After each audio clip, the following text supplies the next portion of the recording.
Oops, sorry about that. Just gonna try and make sure that my delay is not present here, so I'm just going to be spending a little bit of time on setup as per usual. One of these days I'll actually set up correct transitions for this, but that day has not yet passed.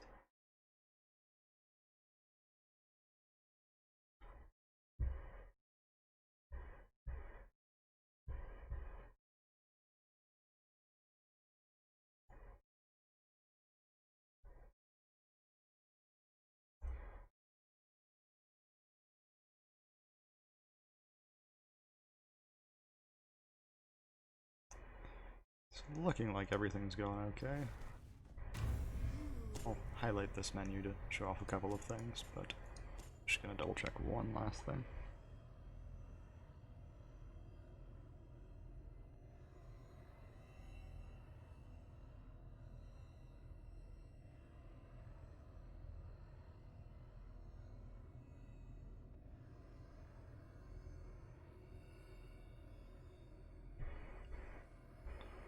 Okay, my audio does appear to be working.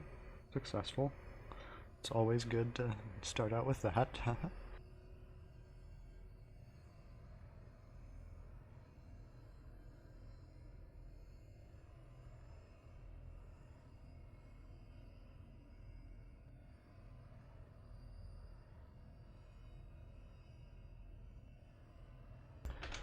Okay, well, I'll just try my best to get in with it. One of my other settings is messed up, but I can fix that after the first couple runs. But yeah, if you're looking at this screen and noticing a couple of different things, that is because the new update is out and the Eagle Temple is released. Oh, I'm a bit lower on crystal skulls than I remember, but that is fine for me. But yeah, so besides the addition of the main temple, they did apply some changes to a couple of different relics, making them a slight bit more powerful, some other overall changes. One of the other major changes was to the perception stat itself, which now gives both the gold bonus as well as a bonus to item drop chance, so you have further chances for relics to drop from enemies, and so forth. Another one was a change to cursed weapons, which I'm not seeing it pop up here, but it may very well pop up later in the run.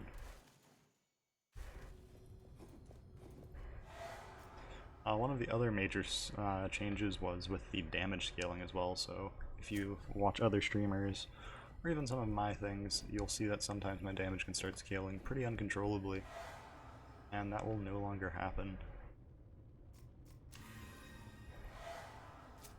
It's a bit of a hard deal because these are very nice if I plan to run with them and they have the option to run with them, but this cursed weapon also is kind of a carry and will help me deal with new mechanics, or ignore mechanics more so. I think I am just gonna keep... no, I will go with this. I was gonna say I could keep this just so I get a better look at the mechanics, but here you can see it, the Eagle Temple itself. They've just made it available today, and this will be my first look into any part of it. And so we may as well just get right on into it. With having a cursed weapon at the start, it would be a good idea to upgrade it and have some chance at improving off of it, because it won't matter as much for this sort of run because of the fact that we're only going to the first boss, but I have no clue what the first boss is, so it would probably be a good idea to mix things up, and relics will probably be my best bet here rather than just pure damage, because relics can help me scale a lot higher than anything else with only access to the first set of rooms. The first set of rooms being the room set before the first boss, because no elites will spawn and the level of items is much lower than later in the game. So here it is. This is the Eagle Temple. You're going to be seeing me take a lot of bad hits, which makes me not really want to take Grace of the Tempest or Reptilian Hunger, but I did. This was one of the nerfs, by the way. It just basically capped Reptilian Hunger at 50% damage bonus rather than 100%, but here's the first enemy. It appears to be an archer of some kind.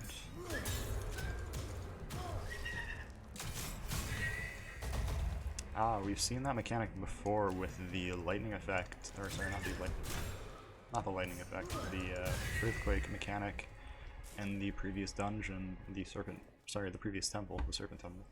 One of the curses you could get there would cause earthquakes to occasionally happen when you kill enemies. That's a trap. I am gonna go for the gold just because, why not? That's a very wonky trap, and yes, I had heard about that they did indeed introduce mines. You can see them on the ground. I saw them and I was like, what? Is that terrain or is that something in my way? And it was something in my way. There's another new enemy type there. And I believe that's a different one as well, Spearman. I'll engage the known first to then deal with the unknown. It should give me a chance to see the harpies. That's what I assume they'll be called. Attack patterns. Appears to just have either a spit or a talon rush there. Not all sure. And it has a lunge. Good enough. It does seem to be a bit chunky compared to the other one, but yeah. The bowman. Ah, I did not notice that trap in the corner originally.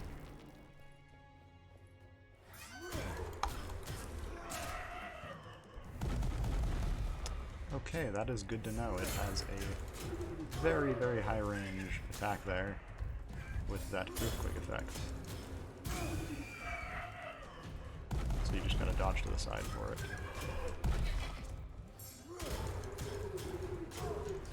For sure not going to be parrying for the first little while, just because I suck at parrying as is, and trying to parry enemies that I don't understand would probably not be for the best.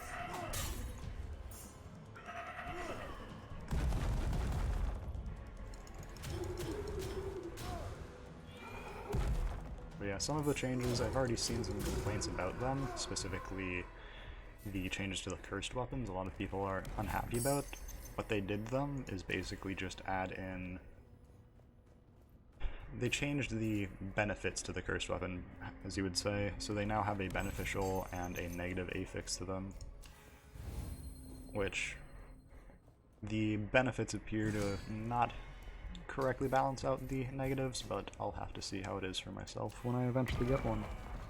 I'm obviously running a cursed weapon currently, but it does not appear to have either, so it may just not affect it since I believe I had it at the end of my previous runs, or it may just not affect starting ones. So the bowmen are called sentinels. That's a pretty easy for me to remember because the Age of Sigmar Luminous Realm Lords run sentinels, and it is indeed a harpy. That is good to know, and petrified guardians. Cool. Oh yes, if you're ever curious, my stats are pretty terrible. A lot of the defeats are just me running away, though they may also just not count those, but yeah.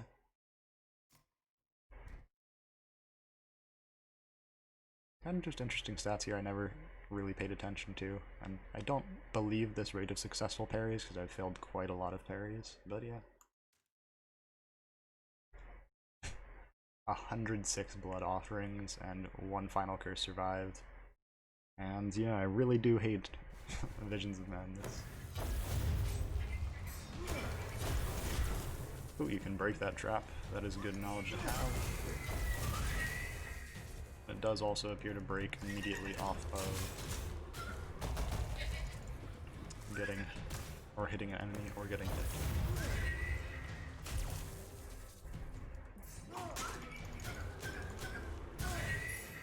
I can indeed one combo them, though I just have to be careful. One of the other nice changes that was just kind of passively made to the game was whips. One of their combos used to just consume 2 stamina, and now it consumes 1. Which is just a very beneficial thing. And there are a couple of other ones like that. That is a trap that was glowing, so I just dodged back instinctively thinking it was an enemy, but it was not. I did take a hit in the previous room, which is not what I planned, obviously. I felt like I hit it in time, but I guess there's just a bit more of a window there that I was not aware of. Kind of curious if that would reveal anything to me, but it appears to just be set in all the little side areas. I'm gonna trip this one so that I can just have an easy backup off of this one. Don't quite know what those are. One of the major changes, actually, I don't know exactly if it's going to be important now or if it will be later, but Serpent's Bounty got changed and non-optional champions or bosses drop 5 pieces of gear instead of 2, and as far as I know, previously there were not non-optional bosses or champions. So that kind of implies the existence of, how would you say, perhaps an optional floor or just optional bosses in general for extra rewards, which is something that you do like to see.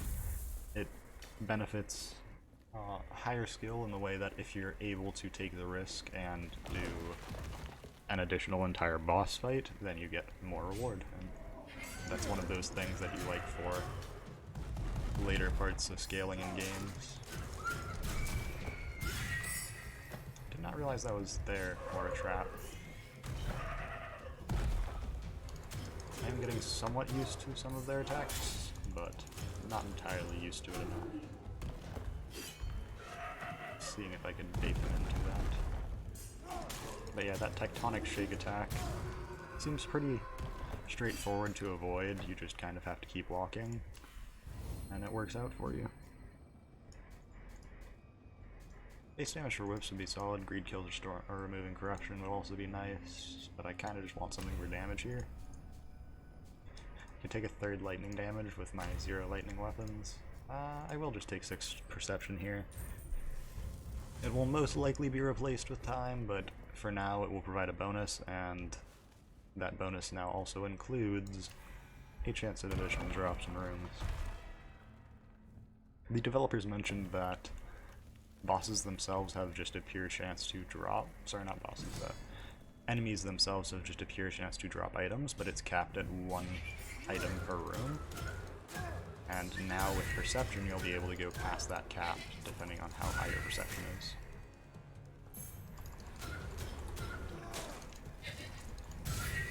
So yeah, their main attack.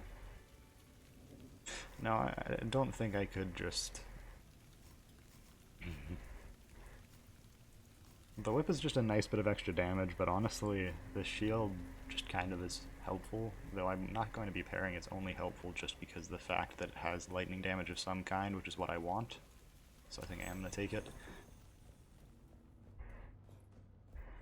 Some of the changes with cursed weapons past just the basic ones I've mentioned were that if you do darkness damage, which I believe is just the damage from cursed weapons, it will trigger...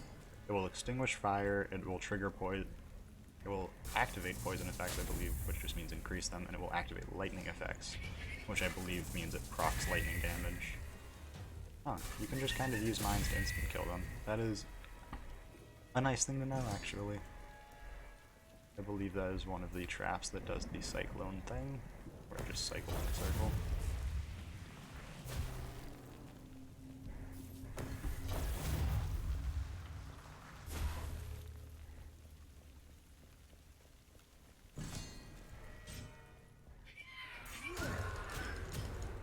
That is not an enemy I've seen before. I kind of forgot that I had a shield now instead of a whip, so I tried to pull him in with a whip, and it did not work out for me, quite as planned. Good to know that that is a 2-hit combo, for future reference.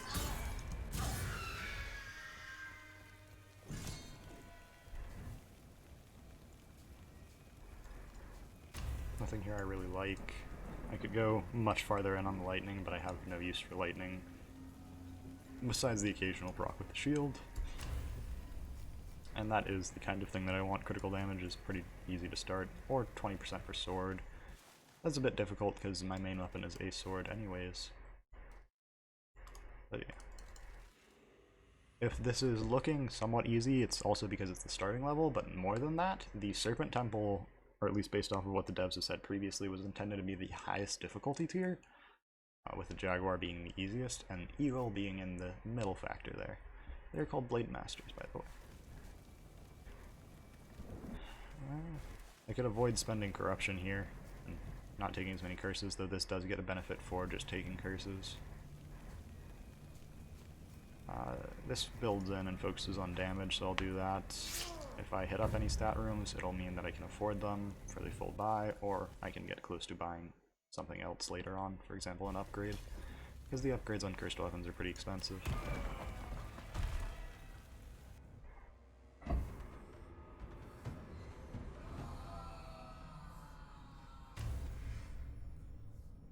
Deadly Obsession is kind of annoying. Max stamina is reduced by 1, but you get double back for kills. But I think I'll be able to deal with it. So for the reasons as to why I have not been streaming lately, you can blame Destiny almost entirely. I've been grinding out some Beyond Light stuff more than I was previously, and doing a lot of Deepstone Crypt attempts. Did not manage to clear it day 1, but I did get a week 1, and now I'm working on clearing it again this week on my other characters, because I've gotten a clear on my main once again. Destiny 2 is a fun game at times, but very frustrating at others. And I mean, I play it to enjoy with my friends for the most part, which is mostly what's keeping me in it, but it's a bit difficult to play at times with the number of issues there are, though it is in a pretty good state now compared to otherwise. And this game, Curse of the Day Gods came out with an update today, and I mean, I'm always glad for more content to enjoy on any game I'm playing. And this content is definitely nice, besides the fact that it's just purely 3 bosses, or 3 new champions to fight. Well, 2 champions and a boss. It is also just new mechanics, an entire new dungeon, and apparently some new relics and so forth. There were originally planned to be additional weapons in this release, but I believe the devs mentioned that they would be coming in a later coming one rather than currently. But yeah, the much more important thing that they've mentioned with this release is that after this, their plan is to go into their full version, I should say, as in this will be the last version, one of the last, I should say, in early access, which is always exciting. This is a very, very fun game. I enjoy it a lot myself. Some may not agree with me for some of my opinions and so forth, but I think it's one of the better games for the roguelikes I've seen. It's getting more and more fleshed out as it goes, and the developers are listening to feedback pretty constantly. If you go and look at their Discord server, which they show off quite a lot in both the subreddit and on the game, you'll see a number of channels where you can just directly recommend things to the developers. You can discuss with other people who play the game, and sometimes the developers are just literally there for you to talk with. It's overall just a very good time. This temple's aesthetic is very, very nice looking to me. I may be a bit biased because I like a lot of light colored tones, but that may just be me. It definitely has a solid aesthetic. It maintains the style of the game, and it's kind of dreary and almost impending Doom style effect, while also making these very beautiful environments, very well fit to their themes. The Jaguar Temple having its own, this still maintaining that temple theme, while also showing off a bit of another style with it. I'm just going to make a full loop here. I expected that to go counterclockwise, though I don't know why I did. It was almost certainly going to go clockwise. But yeah.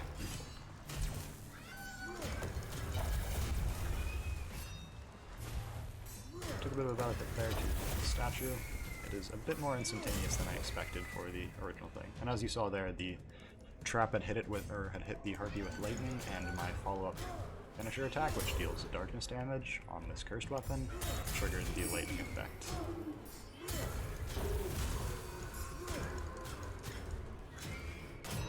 That was just a bad hit. I should have attempted a parry there rather than just kind of sitting and taking it while spamming the dodge key.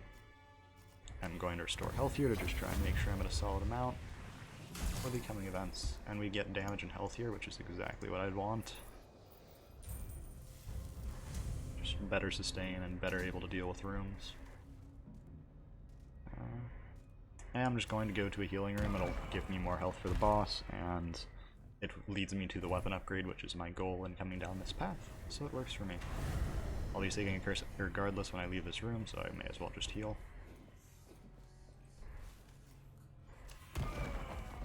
It's also a free proc of Grace of the Tempest, which is nice. It's just a free 2% damage. We were getting our second curse. Cadaver's Infestation is one we already know. it is basically just whenever you kill an enemy, it spawns these little, pretty annoying bats, which are a bit unfortunate. I don't appreciate it all that much. It has a bit of anti-synergy with some of the other effects that may remove fire or so forth, but overall it's manageable, which is always nice.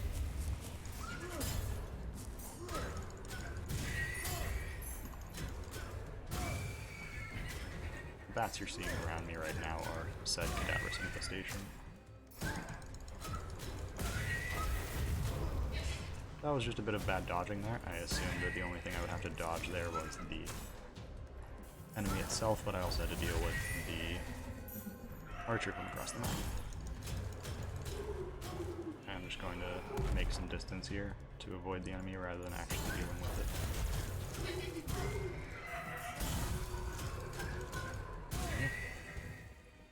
Took a hit there, but it's kind of to be expected with learning the new styles for rooms, and especially arena rooms. They're kind of inconspicuous looking, and that they seem like they'd just be super straightforward, but yeah. I really shouldn't have done that upgrade. As you're seeing here, here's one of the negative affixes that comes. I have one positive, one negative, and that negative is kind of immense. Minus 50% damage against uninjured enemies. And so my current benefit is I get 10% damage for every curse that I have, and the negative being the one I just mentioned, minus 50% against uninjured. Basically, it's just going to neuter my first hit into oblivion. Gold puncture, kind of annoying, but I have enough gold so it doesn't matter. This was also changed and buffed. It used to heal only 5% of your max HP, but you now get 10% instead. So it is kind of nice, I guess, because I am missing some HP, but it is just a gold sap. Thankfully, I only have one room left, but yeah. I don't want to make any outright opinions on the new cursed weapons yet, as I haven't gotten too much of a chance to mess with them, but as you saw there, my charge attack did the same damage as my basic attack, rather than otherwise.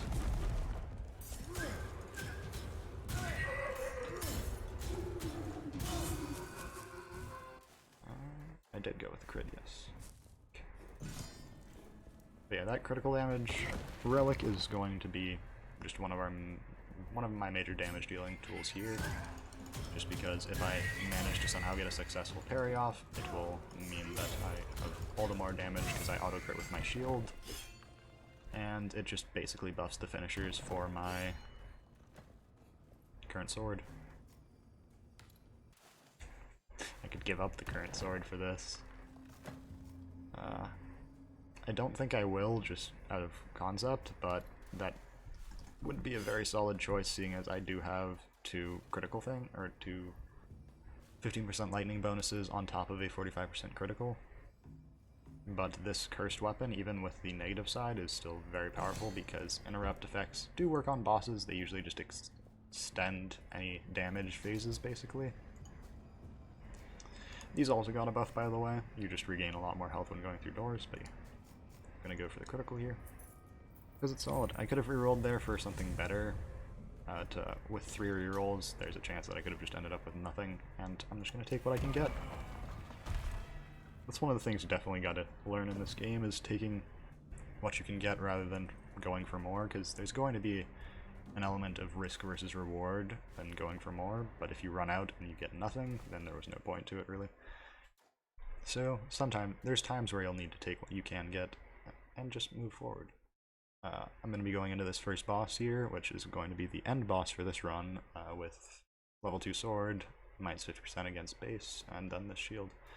Bunch of lightning things that won't really come into play, bonus perception, bonus constitution, and 75% crit bonus. My number of curses don't really do all that much. The gold puncture no longer comes into effect, cadaver's infestation has a solid chance of not doing anything if this boss doesn't spawn ads, and deadly obsession is just going to kind of hurt me because I probably won't be killing ads. Skeleton themed boss. Gonna get in some hits and then back up.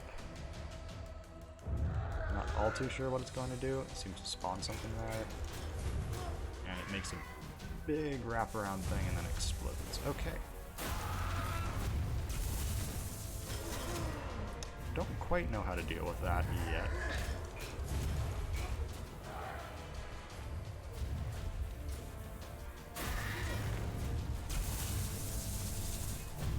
Best bet would actually probably be to dodge across it, though I'm not all too sure if that will actually do anything.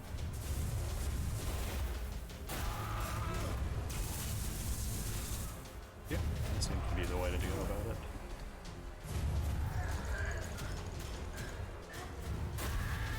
So you see there the ending hit being a massive, massive hit for me. I'm still getting used to his patterns. I've only seen them for a very small amount of time.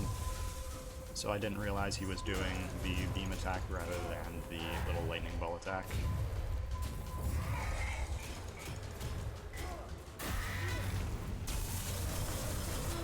I am taking a number of bad hits here. And that's just because, once again, trying to learn and trying to get used to it. And I really don't like being at 4 stamina. Have I mentioned this yet? 4 stamina is not where I like to be, just because of the fact that the more stamina, the lazier I can be.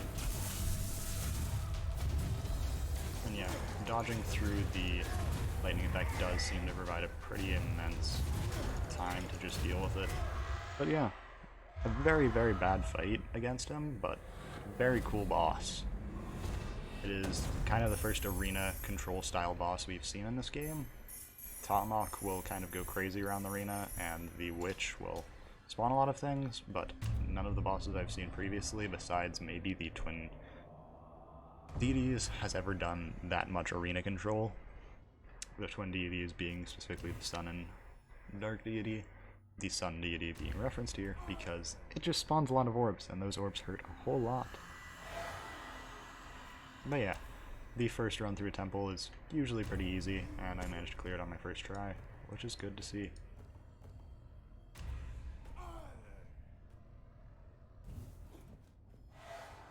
I'm gonna look into all of these. This would be okay. Just some free poison, deal criticals after perfect dodges. I mostly dodge instead of parrying, so that would be solid. This whip is very, very nice, and the Seeker's Mace also got a buff. 5% base damage per level of relics carried. Can scale pretty quickly, pretty powerfully, but its other effect doesn't really matter all that much. This shield is kind of interesting, but the chromatic knives itself I don't really like. And so of these, with the most benefit, it would be between this and this. And I think I am going to go with this, because that barbed whip comes with some form of healing, and the Seeker's Mace itself will give me some scalability, or scaling opportunities. But yeah, I'm just going to get right back into another Eagle Temple run. We'll do a medium exploration here, and move into it.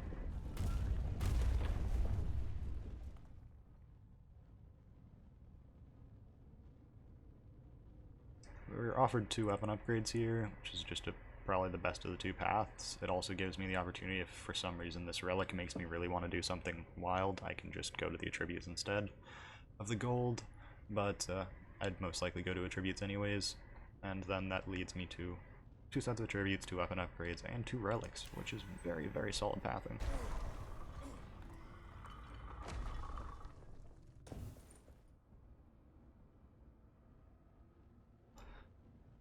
Kind of shifted how I've played this game over the course of playing it. Kind of adapted a playstyle of my own, which it's probably a pretty general playstyle, which is just I find a weapon that I like, and instead of trying to deal with other things, I will just focus on it and upgrade it. That dodge there is actually fairly strong. But yeah, this room was a bit riskier than it should have been. Early on you saw me dodge a arrow shot, specifically the first arrow in the room. I had no stamina right when I got to it, and the only reason I did was because of the fact that I quickly killed an enemy, and that is just the kind of things that you have to consider in the meantime of you dealing with the room. And I did manage to, and got out scot-free, but it's one of those things that you have to consider all the time while playing. I'm gonna try and deal with that Spikeman, I believe they're called, or at least deal some damage to him.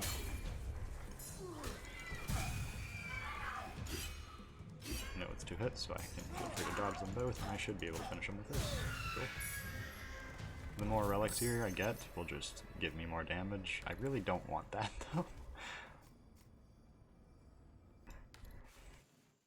It's nice for the gold, I guess.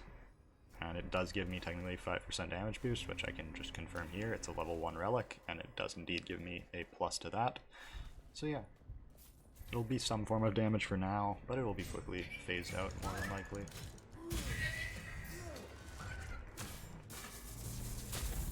Accidentally baited in the enemies. I have not seen this enemy before, kind of concerning that it is doing exactly what the Prophetess does, which makes me dislike the Prophetess. And I can't actually tell if it was healing there. It may have been healing the enemy there, and I was not paying enough attention.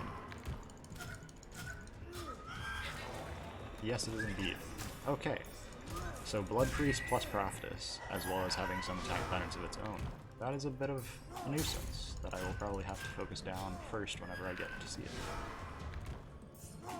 Its attack range isn't immense, thankfully, so I can deal with it, but yeah. 6% of gold offerings is just a kind of nice thing to have in the background. It's one of those things that I'll hopefully get rid of quickly, but if I don't, it's also fine to just have, because it gives me some opportunity for healing, though I do have healing pretty much set up. That second relic there is very, very nice, because even if I keep it for just 2 floors or 2 rooms, it will have saved me more than it would have been worth. Soul reliquaries. Those, definitely an interesting enemy, very cool design-wise. I'm overall liking the, I mentioned it previously, just liking the design of this temple as a whole. It's very, very nice, and I just, once again, light colors as well as flying enemies, ranged enemies, just the kind of style that I like. And if I may be so crude to say, they have a number of similarities to the Luminous Realm Lords from Age of Sigmar, which, obviously nothing against them, there's also a lot of differences overall. I just like to see them, whether it's a purposeful nod towards it or just an unintended side effect, but very cool all the same.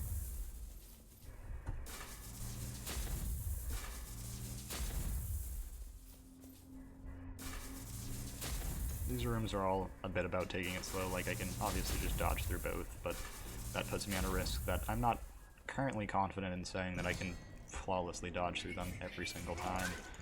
So if I play it safe, I avoid any form of risk, which benefits both for Reptilian Hunger and Grace the Tempest. I accidentally triggered this fight before I wanted to, but it thankfully doesn't matter. I am actually now noticing that that Arrow Storm attack that it does leave a bit of a marker before the larger markers come. I was talking about that and kind of just ignored the fact that it would do a second part of that combo. Which is an unfortunate hit, but it's fine all the same. Since I haven't removed any corruption, it would have been an okay thing to just take that there, because it would have left me at an uneven interval below my normal amount, but yeah. These relics, still don't really like them. 18% of gold offering amounts is not a lot. Well, I should say, it is an okay amount, but I don't like it. Each greed kill removes corruption is probably what I'll end up taking, or I could go for this 630. I'm going to stats immediately after this. Would I be able to make up to the 690 I believe I need for it? Or 685? I'm not too sure. I'd probably say no, but I'm just gonna go with this because since I'm going for longer, I'm going to want some corruption reduction throughout this run. And with Reptilian Hunger, I can maintain greed streaks for much longer than I would otherwise be able to. So it's just a nice thing to have in the background. We'll be getting our first curse here. Dark Fervor, something we've seen previously. Corruption now passively increases, going through a door no longer provides corruption. I don't like this one just because I kind of don't like passively increasing corruption. It proposes this kind of risk-reward where if you do clear it faster, you get benefits for it, but it's also the fact you now have to worry about that in the background, and so you'll be less likely to take your time for rooms, and you'll, at least for me, you'll take a lot more bad hits than you would normally.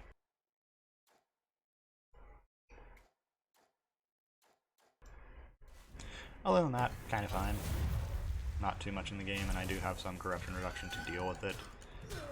I just prefer not, I'll be real. Oh! Was it always 2? I'm not sure if it was always 2. I believe it used to always be 1 and just maybe tick up faster. But I'm not too sure. I am going to want to use the whip more just because it is healing, and I've taken a hit, so I'm going to want to heal up those hits. And its 2 combo appears to be able to one-shot the Sentinels currently, which is what you like to see. I would also be doing further damage with it if I was on the light, but there's no need to worry about it when it's already one-shotting. I believe this path is just extra gold. I'm still going to go after the gold. That is one of the other things to consider, which is this curse means that you have less time to do these kinds of side little objectives, or else you get way more curse than you'd like. I'm still going to do them.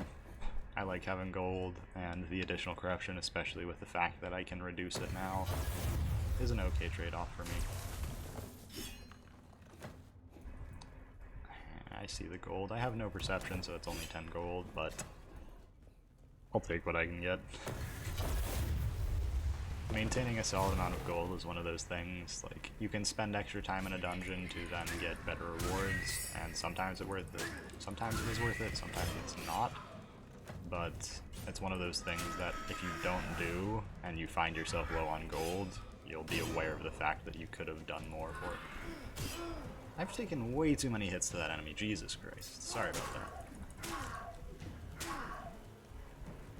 It kind of just started hitting me, and then the trap almost hit me, and then it just kept comboing me. I will take the extended greed timer. That was a generous hit. Okay. I'm gonna stop taking the bad damage here.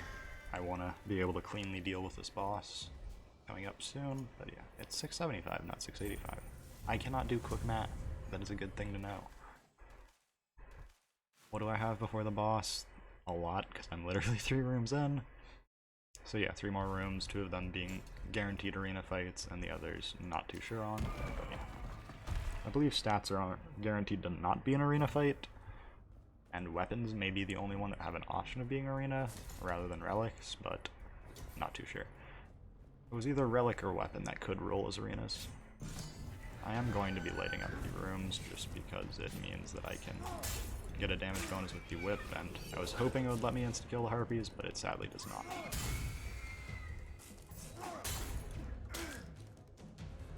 I am just going to be taking my time to ensure that I can regain that HP that I lost. And with that, I also lost my greed streak, which meant that I was dealing a slight bit less damage. Which is manageable.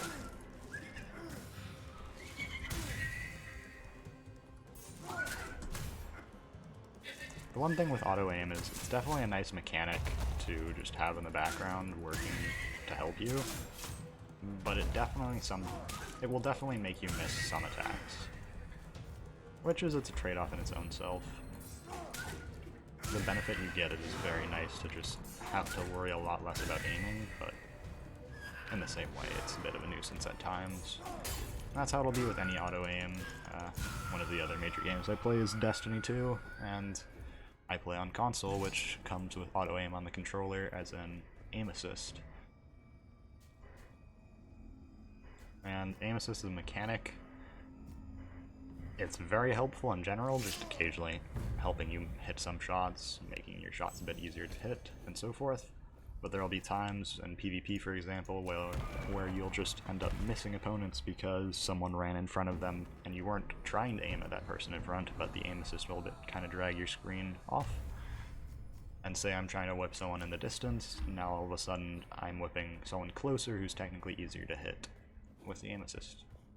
And I mean, that's a fine thing for a game.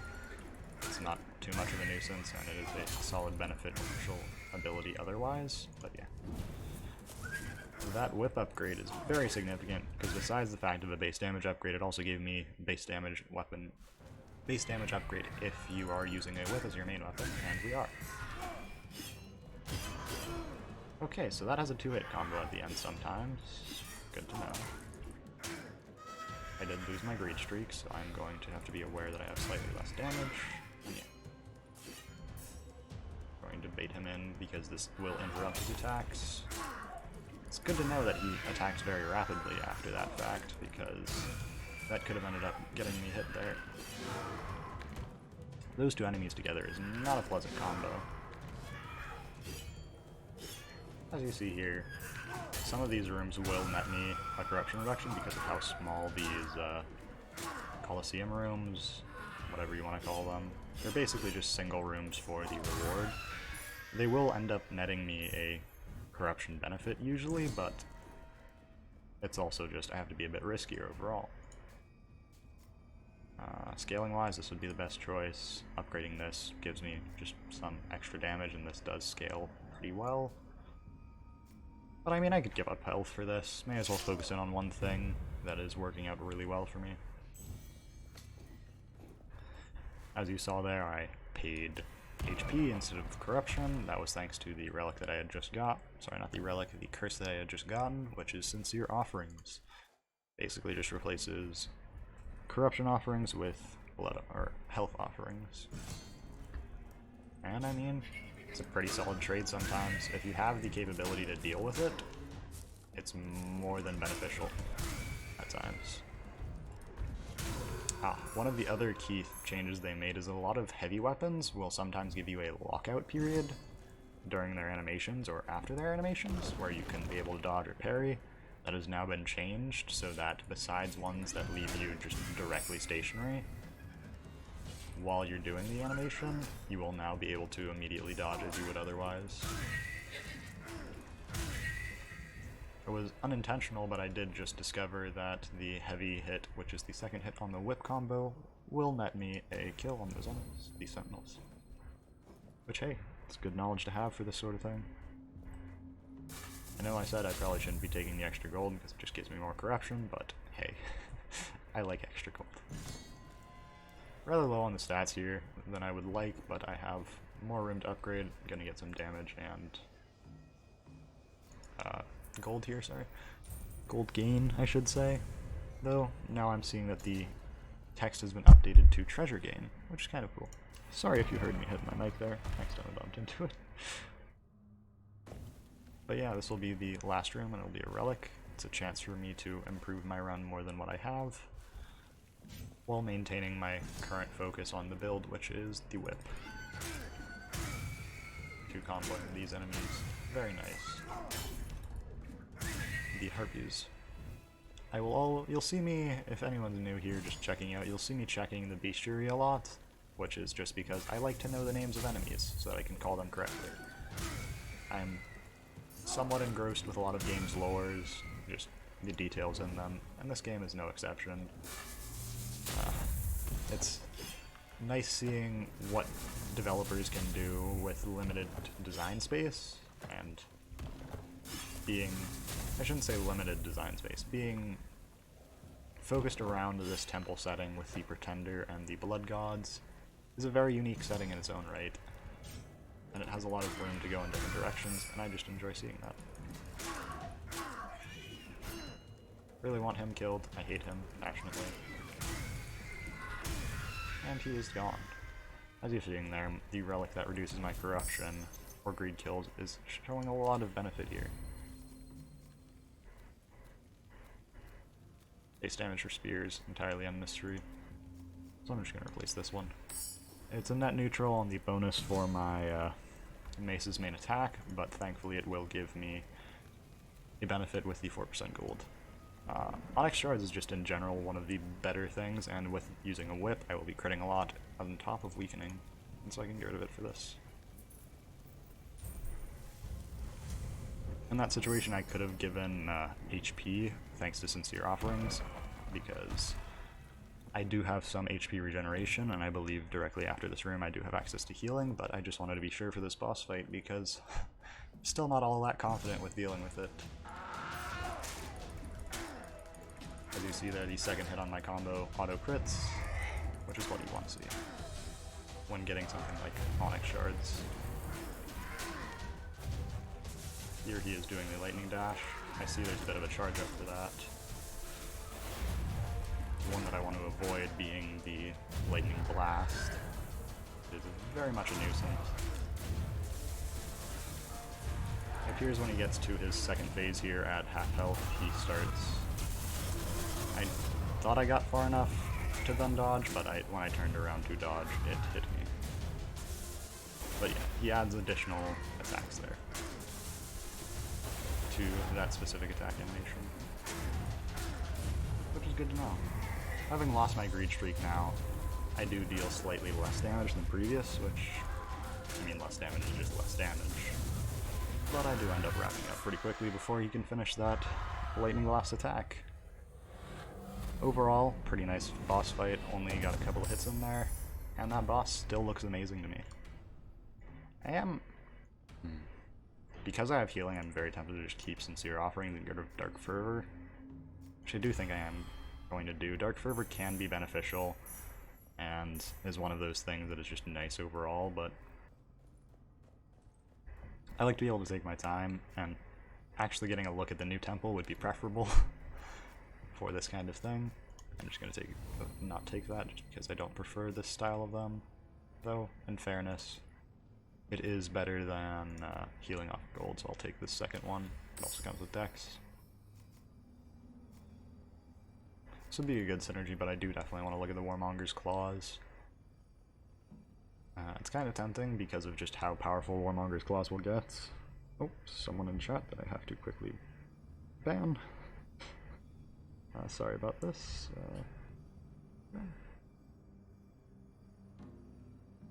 But yeah.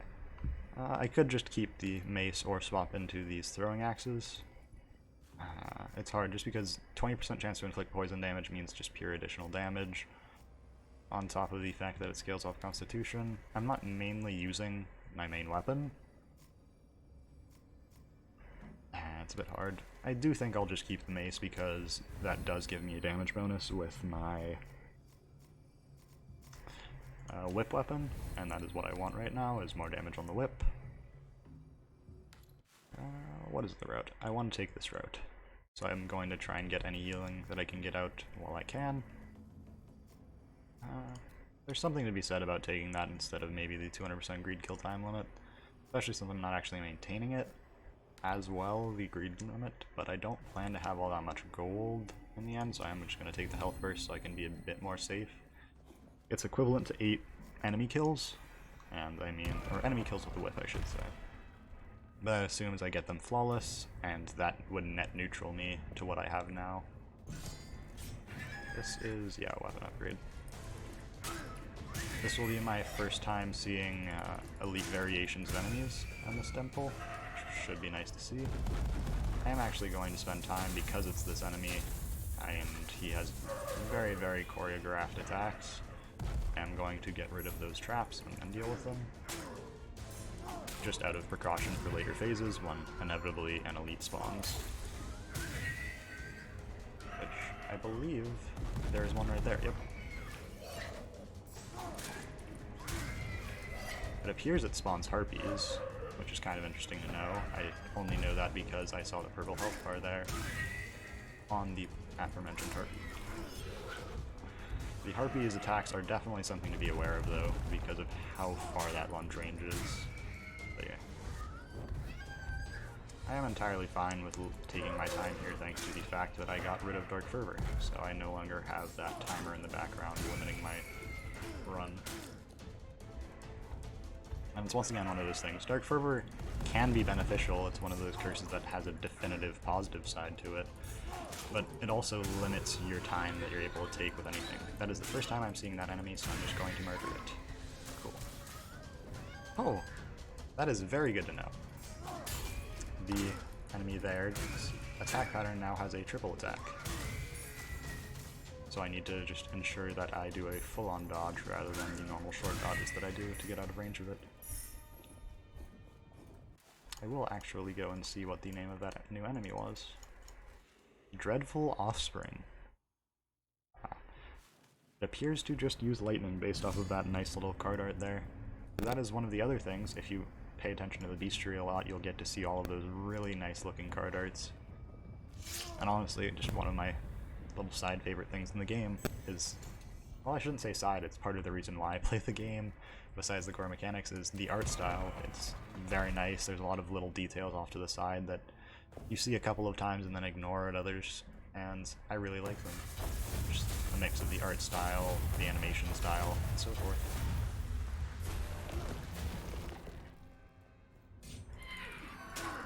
I'm going to try and get rid of the Blade Master first.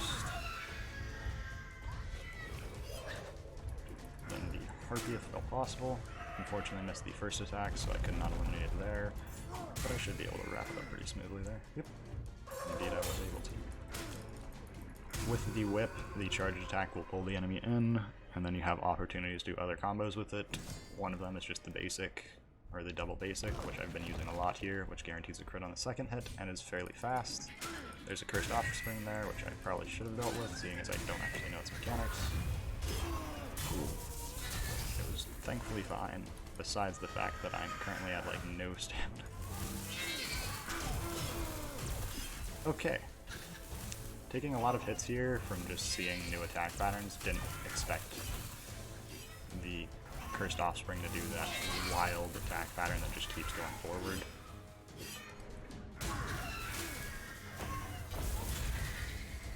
Thankfully got the statue to finish it off there, and I can move on pretty cleanly. So yeah, it is a very big risk keeping Sincere Offerings because it means that I can't levy my curse meter, instead I'm levying my health meter. And I have no benefit for being at low health besides just I take it instead of curse, so I have less things to worry about on the side. That it may just be its only extra animation there, the little stomp attack. But I should probably watch out for more.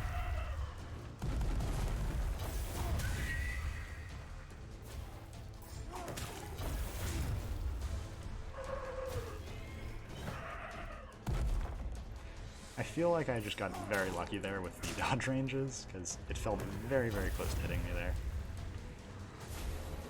You appear to have a healing ability. I don't appreciate you in doing that to me. So I will murder you for it. 10% gold offering cost, I can just outright take this over my current one. It gives me a constitution boost, which will synergize with my healing abilities and any healing I get during this run. Because it means that, say I heal 1% HP on a healing effect, I now heal 1% of 1500 rather than 1400. And that's just a nice thing to have. And coming up to relics, stats, and then a weapon upgrade. I think I'm not for gold here. The extra health is important, just to try and keep me alive for this, and I can always just give up curse offerings. But the perception, giving me bonus chances at finding treasures, such as relics or other items on the ground, gives me additional chances at gold, HP, or corruption reduction from them, even if I don't take them. And it also obviously comes with a gold benefit. I feel like this will just immediately damage me if I go into that area, so I kind of don't want to.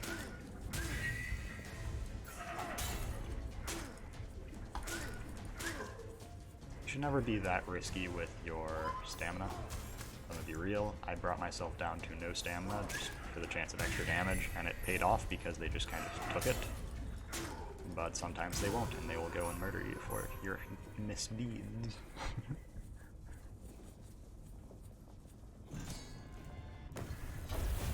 I've realized I'm kind of a sucker for interesting mechanics, even if they make the game really difficult. I kind of stopped there because I was like, oh, I'm safe, I'm going to just sit here and talk about that, and then just kind of wafted through the door.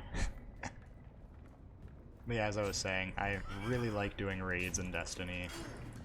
Or, I should say, I mentioned I play Destiny a lot, and raiding is one of those things that keeps me in it. I can raid with friends, so forth. And it's just one of those difficult things that you can definitively improve yourself on. And it's partially why I like roguelikes. There's always room for some form of improvement. Okay. I believe... no, that was just the same enemy I fought previously. I did not realize it has, I guess, either a parry hit or a immune hit for the first one there, which kind of surprised me. This build is actually very powerful with the whip, seeing the massive damage numbers I've hitting. And that is thanks to just the Barbed Whip's nature, being its charge attacks deal a weaken effect. You can weaken through a lot of means in this game, and it is just an outright damage boost against any weakened enemies, but having that quick access to it with so little effort is very beneficial. I'm just going to double check the edges of this room. Yeah, there's a bit of extra gold. I may have as well get it. And then move on. Need to make sure to bring those into actual walls rather than gates, because the gates appear not to actually help me. Yeah, this is one of those games, very fun, to me at least. Oh, that was a mixture of events there, but it's very fun to me. It's a very punishing game, that's for sure, though a lot of roguelikes are. I'm just gonna give that up for corruption. And, I mean, it's enjoyable learning how to do things, learning to get better, and just experiencing all the different kinds of runs you can get. Kinda just want to offer gold for that, take what I can get rather than having to offer health. So my health pool is very small right now. Sincere Offerings is looking like it was a mistake to have kept rather than Dark Fervor, because I can manage Dark Fervor a fair bit, but Sincere Offerings meaning that I can take a lot less items here, even though I have so much curse power available. There's a number of things that I want here, and I think I'm just going to have to pass on at least one relic. I will hit it with one reroll, since the only... Yeah, I'll hit it with 2 rerolls actually, just to see if there's something that would be desperate to get, but I don't think there will be. I am kind of desperate for that now that I think about it. Okay. Cool then. Doing what I said I shouldn't do. I don't need corruption reduction here because I'm just sacrificing HP than otherwise. I believe my quick look at the map told me that I could... I have the option on the following relic room to pivot to a healing room if I just really want it. That question mark room could also end up being a healing room, but that would be up to risk. They're more often than not just gold rooms, it feels, but... And now you're going to see the benefit there, hitting these massive, massive critical hits. And that's what you like with those kind of things. There we go, perfect. 8% healing. Whether that was just a basic enemy drop, or if it was thanks to my perception, I managed to get a free drop there. And those free drops, I believe it was the Servant Temple that introduced something to do with them, or it may have been the Armory. But it's just so powerful having something to do with drops other than just pick them up. Being able to get some extremely solid benefits, for example, 8% healing, or... I feel like they should have a time when they will just despawn away, but then they just keep chasing me until they hit something. And so those are probably going to be the most damage I take during this run. But that was actually a pretty close hit there. But yeah, this temple, I've said a bunch, I'll probably be saying it all stream tonight. It's so very nice. These spinning things off to the side, the menacing looking electricity in the background, all of that just kind of builds on the kind of the vibe of the temple. I was gonna say aesthetic, and then I was like, I've said aesthetic too much this stream. But I mean, very, very nice looking. It fits into the theme. The Eagle Temple being themed on the air and sky, I guess, in a lot of ways, and building off of this electricity off, obviously coming from the sky for the most part in terms of light.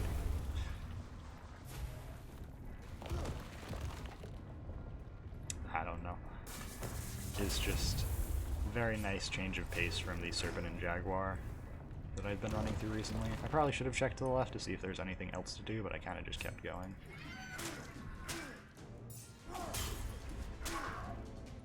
Gonna try and backpedal here to regen stamina, and then deal with the Blade Master.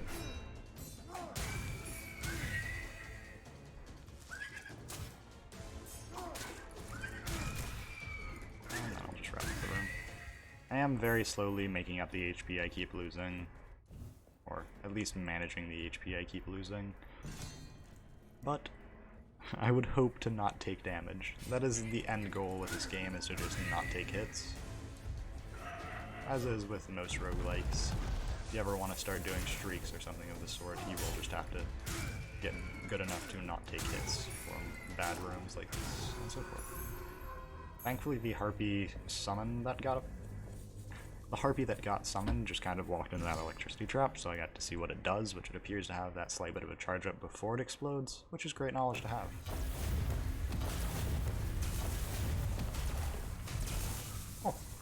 barely got through the edge of that.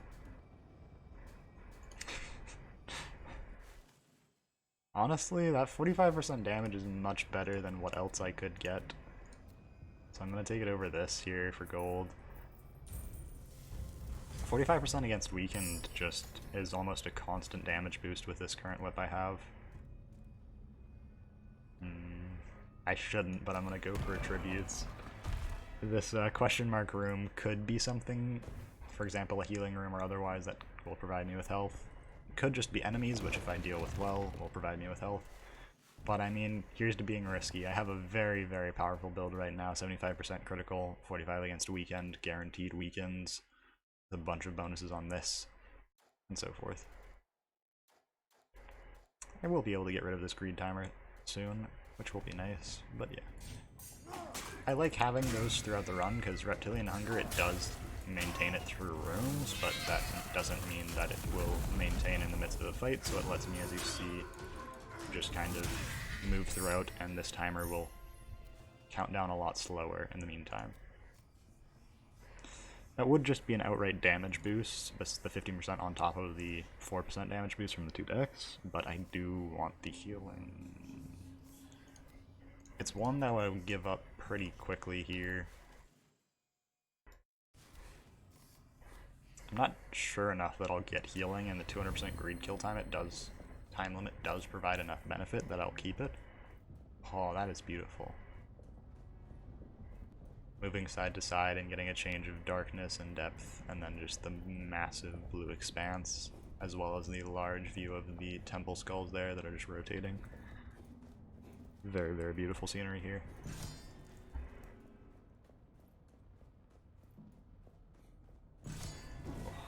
I am going to be lighting up rooms whenever possible, just because I do have that 50% damage on my whip from light. I want to make use of that. As you're seeing, 296 damage crits from in the light and against a weakened, though that one had slightly less, I assume, because yeah, I got pivoted into darkness, but you know. Not going to give up my main weapon at this point. It is providing a damage bonus to my secondary weapon, which is what I care about. And I mean, hey, 246 gold could be the difference between me getting something and me not. I was kind of hoping I would break those statues. It did not. I think I'm just going to have to be extra precautionary around them. Is that an elite or a trap? I'm thinking it's a trap, but I'm going to hit it anyway. It's an elite! Panic! I was like, that looks like a trap, right? Because I didn't expect that there would be 4 elite variations after the first room, but it appears that there are indeed 4 elite variations after the first set of, or the first set floor, I should say. I kind of committed to starting damaging these enemies before I had enough stamina, but thankfully it didn't matter. I'm able to wrap it up pretty quickly. Yeah. What is my current treasure find? 135%. I think I'm just going to take the damage here. I have nothing that scales off perception, and I don't believe I'll make up the amount of gold that I would want in the 2-room span that I would have that extra 5. And one of the key things was you can keep getting more and more drops based off perception, I believe that I've mentioned, as you get above 100%. And I'm already above 100%, and my assumption would be that it's every 100% maybe, or maybe every 50% after 100%, that you can get additional drops, thanks to perception. And additional drops, as I've mentioned, are just very powerful. He's going to do his little choreographed attack there. I'm going to light up the side and then try and deal with him. Unfortunately, I didn't hit the enemy that I wanted with the whip there. As you see, I do just outright have a drop in the back of the room now. I would look at it, but I'm lazy. And I end up taking a bad hit there for being lazy. One nice thing about those elites is they appear to just occasionally do their healing thing, which I'm entirely fine with this current build because of the damage output. I can deal with their healing later, and when they're healing they're not attacking me, so I don't have to worry about them. I've mentioned it in previous videos, I'll mention it, or streams, sorry. I'll mention it again throughout any of the games I play. The more you can limit the factors on screen that could damage you, the better off you'll be. Anything that can damage you will damage you, joke based off of Murphy's Law, yada yada yada. But it still holds true in the fact that limiting how you can take damage will just limit the damage you can take. Getting a solid 309 damage on the hits there. If I had a hammer, I would break those in the back because I hate them so much. Their minor amount of tracking seems to get me well more than it should.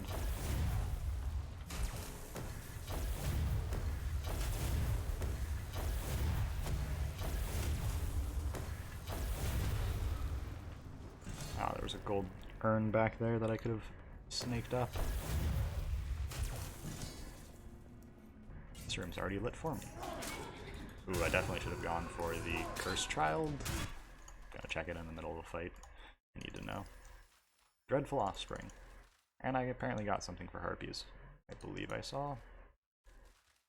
I don't even know. They made I believe they've mentioned that they are still working on the entries as well as the weapon drops for the bosses, because there is currently no additional weapons, as I mentioned. But when the boss weapon drops come out, it will be like the previous bosses, where doing certain mechanics will net you a reward. I probably should have given health there, because that might have made it so I could afford the gold for the following weapon upgrade, but I'm not sure. I believe I should have enough either way, and I'll be fighting through the whole room anyways. I have the ads not spawned yet. Either way, I'm going to set off this trap, but yeah. That trap did actually matter. And I appear to be able to one-shot the basic Harpies, which is cool to know.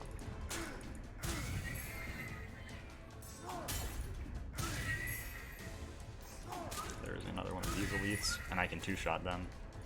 This run scaled off very, very well. I'm currently able to two-shot most enemies. I just got another healing effect there. I think I'm pretty well set up to get a clean kill on this my first look at the second boss here.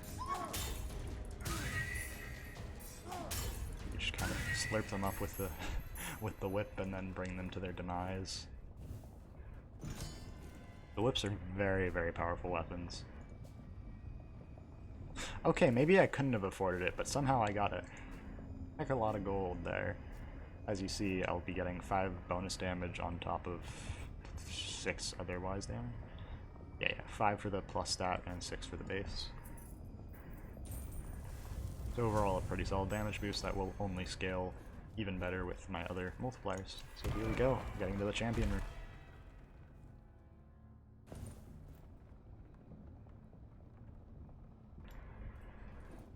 That was one of the elements that I always like, is as you go through the temple, the first section and the second section, it does change up the aesthetic and make it look a bit more menacing or a bit more otherworldly. So I'll show off the build real quick. You can sort of see the boss in the distance there. But yeah, Torch, unfortunately only base 2. 2020 on the mace, kind of a good time. Massively upgraded barbed whip with a lot of solid benefits there. Bonuses in light, bonuses with a mace. A spear that doesn't matter, bonus damage based off gold, bonus greed kill time limit, bonus thanks for greed, and then 75% worth of critical damage and 45% against weakened, with auto weakens on the barbed.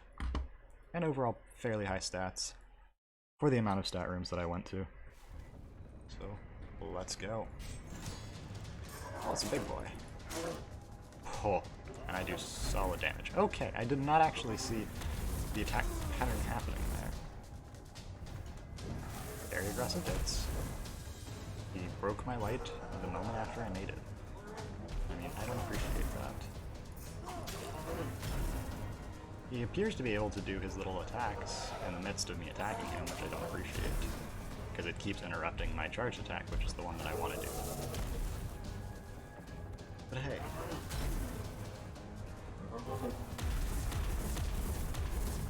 I just kind of keep taking hits against this, trying to figure out what he do. There we go, phase transition. Or it may have been a phase transition, it may have not. Usually bosses either do it at all of their little health markers or at just 50%. For example, Tahamok only changes his mechanics at 50%, which is the introduction of the charge attack. That attack seemed to be the most risky for me. just because of its capability to just pop out. He triggers it very quickly off of his animation there, I should say. I do want to be doing the charge attack combo and then the basic combo just to make sure that he is weakened for the duration of it. This may be it here. That is it. Okay, wow. Did get a clear on the first try. Obviously, no hard difficulty modifiers, and I took a lot of hits early on trying to figure him out. But hey, it worked out pretty cleanly. And I'm getting a load of jade coins and crystal skulls, which is what I like to see. Yeah, most damage from the temple. Kind of what I expected, a solid amount of health restored, solid amount of gold collected. Only 6 perfect rooms, which is not the greatest, but yeah. Overall, a pretty clean run. Pretty enjoyable all the same.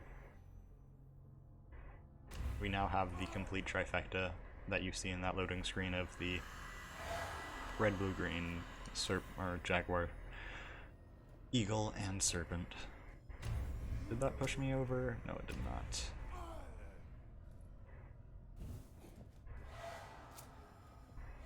Ceremonial Dagger is indeed one of just the outright best weapons in the game, in my opinion. Main weapons affixes are doubled, and then plus 50% damage taken. That is down from the plus 100% damage taken, that was previously one of the effects, but yeah. There you see it coming with just the basic effects there. 30% damage per other cursed weapon equipped. It's kind of difficult to get cursed weapons, so that would just probably be base effects. And this shield just lets you parry projectiles to reflect them. Main weapons affixes are doubled. It's a bit hard because, for example, for this that would be 40% damage against shielded enemies, and if I get a very good main weapon, this is just a nice thing to have in the back, but it doubles my damage taken.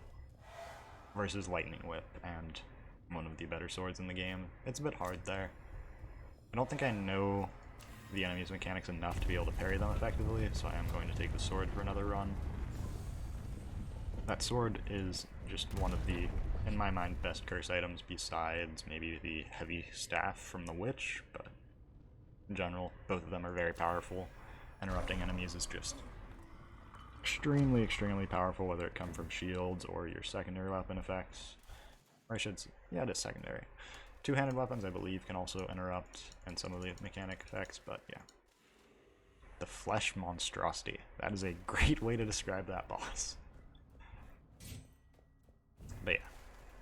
50% against uninjured and then 30% for other cursed. If I get other cursed weapons, it'll be nice. I doubt that I will, just solely the fact that I am not in a temple where I could get them for free. Otherwise, for example, a boss drop, like, I should have been doing the second attack into the Harpy, because that would have given the Harpy lightning effect to take damage, like that, where you can combo and hit both for basically cheaper. But yeah. The reason why I chose the Lightning Whip build, besides just the sword, is that I won't be taking the extra damage consistently, and Lightning Whip, any lightning weapon that can attack fast and do its combo quickly is very powerful. And with any form of lightning, I am also able to just do the basic, or I should say the charge attack like this, and trigger lightning. And that was one of the effects that came with the most recent update, obviously the Eagle Temple update.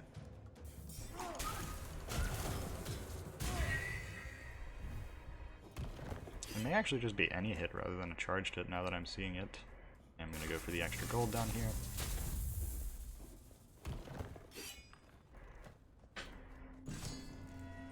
But yeah, Lightning Whip is one of my favorite lightning weapons in general, because it has very solid base damage, and it comes with the added benefit of having a very quick lightning combo.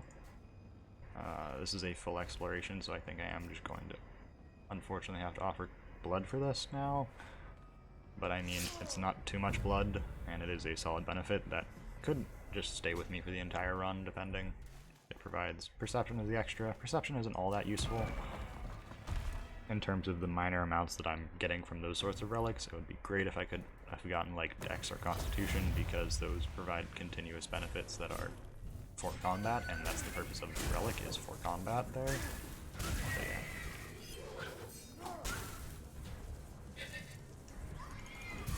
One of the things you don't see me doing a lot is making use of the spin attack with the whip. The spin attack is considered one of the better effects on it. But yeah. what I mean is, if you do 1-2 and then that, you will do your spin attack, and it hits in a wide range. And with the Lightning Whip, for example, or the Weaken Whip, I believe both of them will trigger either Lightning or Weaken effect on the enemies, respectively. And that's just very powerful to have that big of an AoE. The Darkness Whip, or specifically the Cursed Whip, previously could do pretty insane damage with that combo, and you could use it to just wipe out entire rooms with that if you did well enough and got high enough damage.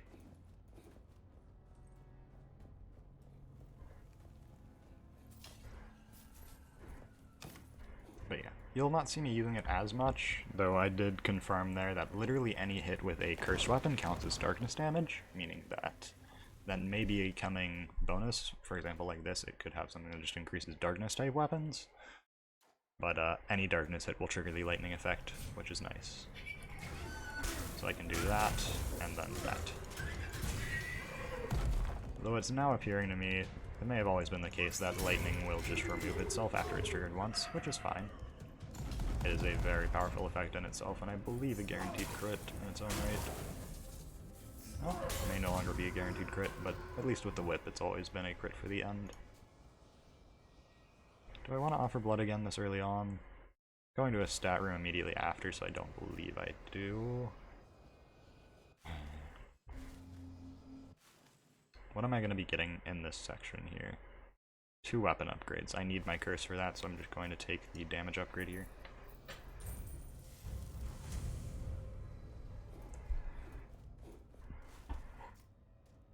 My hope would be to just outright afford the damage upgrades, or sorry, the weapon upgrade, rather than have to pay or do a blood offering and have to pay corruption, because they are always 90 corruption, and that is a hefty price to pay for a basic weapon upgrade.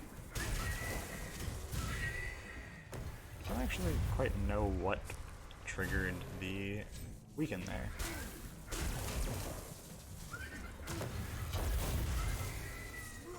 But hey, it helped me out, so I'm fine with it. 15 with poison, I am not doing a poison build currently, so there's no point in that. See, that one moved counterclockwise. Now why is that? I wonder if there's some kind of way to understand which way it'll move. I don't know it as of yet. It's gotten me hit a couple of times, which is unfortunate, but yeah. Lightning is just one of the best effects in this game because it triggers just additional damage, it lights enemies on fire, it just does everything for kind of nothing. Obviously it has a bit of anti-synergy if you're going with darkness upgrades, because obviously you light enemies on fire with the end of any combo, which kind of works against that. I am going to offer blood here, because damage and health is kind of needed for the run. But yeah, as I was saying, it will work against that, but the fire effect isn't all that long, so you can deal with it generally. I will be getting my first curse here. And it's Shadow Flame, something in my mind that does not matter. Braziers are now just lit with the Dark Flame. It's one of those things, it's an anti-synergy with, with anything based around fire. For example, lightning won't light enemies on fire that are inside of it, but it's something to give up for the fact that it's literally not negative other than that.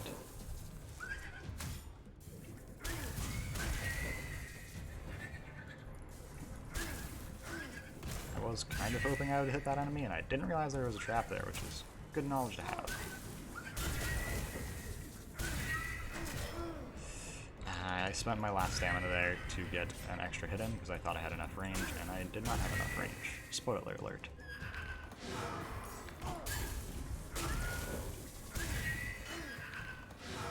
Huh.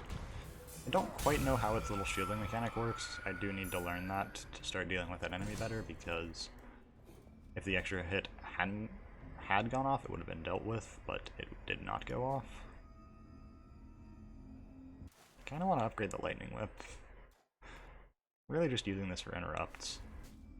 But I mean, it'll scale really heavily if I... Fine, I'll give up the curse. I am just mainly using Lightning Whip right now anyways, but if I get another cursed weapon in the secondary slot, for example, it will give me a pretty massive benefit. I just don't envision a solid way for me to get one because I don't usually go to weapon rooms unless I have to. Fool's Bounty is also fine. Cool. Gold chest now just inflict corruption, but give us a bit more gold. It's messed me up before, and like I'll say, it will mess you up eventually, but compared to other things that may mess you up constantly, it is the best option. I accidentally made use of a whip combo there and ran out of stamina. Top tier plays on my part, as you can see, but we make do. I'm gonna just zoom past and take the 10 corruption. What? That's fine. I mean, it just gave me the same thing. I was thinking like, oh, maybe it's a level higher, so it'll have been fine for me to not have upgraded the whip there. But no, it was literally the same whip. It's kind of funny though. 200% greed kill time, I do like. I'm kind of just gonna take it. I want the health. Don't need the health enough to just give up an outright useful relic. Oh. You've fallen into my trap. I now can actually destroy these. I really want to test if I can destroy that, but also I feel like it will just activate. No, it won't. Okay, cool. Maybe that one only activates on lightning damage, which is another good thing to know, so it was worth spending the time to do. Oh no, I didn't notice he was there. Get away from me.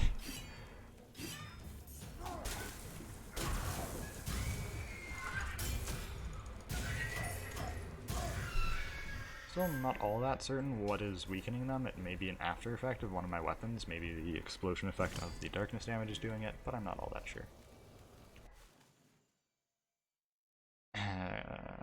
There's no way I'll be able to afford the weapon upgrade.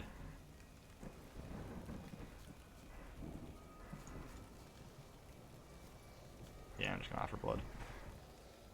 This may let me afford a later weapon upgrade or otherwise, but I also kind of just want to see a new curse. Though actually, now that I look at it, I'm going to be seeing 2 new curses. So I really need to be less heavy on these curses, because I kind of went a bit insane with it. Shadow Word, that is something I want to get rid of. Cool, good to know. Yeah, I went a bit heavy on these curses this early, because I'm going to be getting a curse here, unless I just decide not to upgrade my main weapon. But yeah, good thing.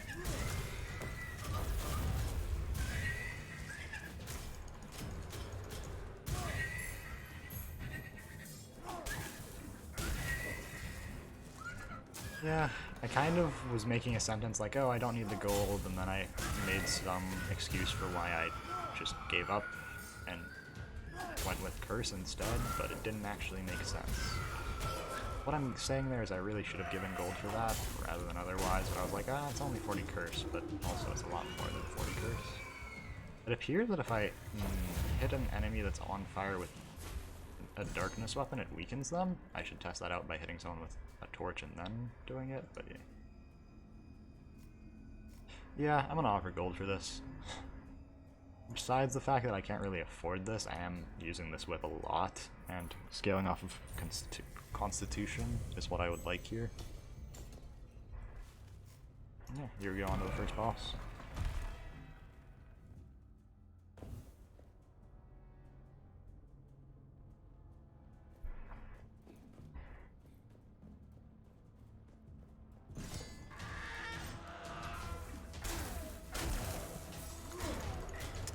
It appears indeed that if anyone is on fire, they will just start taking, or they will, what's it called, be weakened, which is a very, very powerful combo. Anything lightning. Unfortunately, I wasted my last stamina there because I got scared and overreacted, and I ended up taking a lot of damage.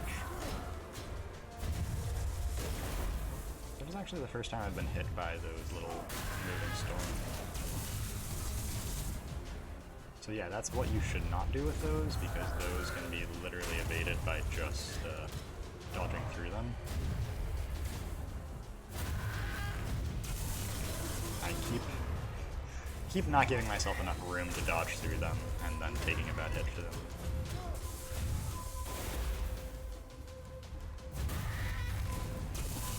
Yeah. If you just play close to the boss, you can also just deal with it. It's looking like this is one of those bosses that you'll just want to play close to, because it's manageable to avoid all of his attacks like that. Probably went a bit excessive on the dodges there.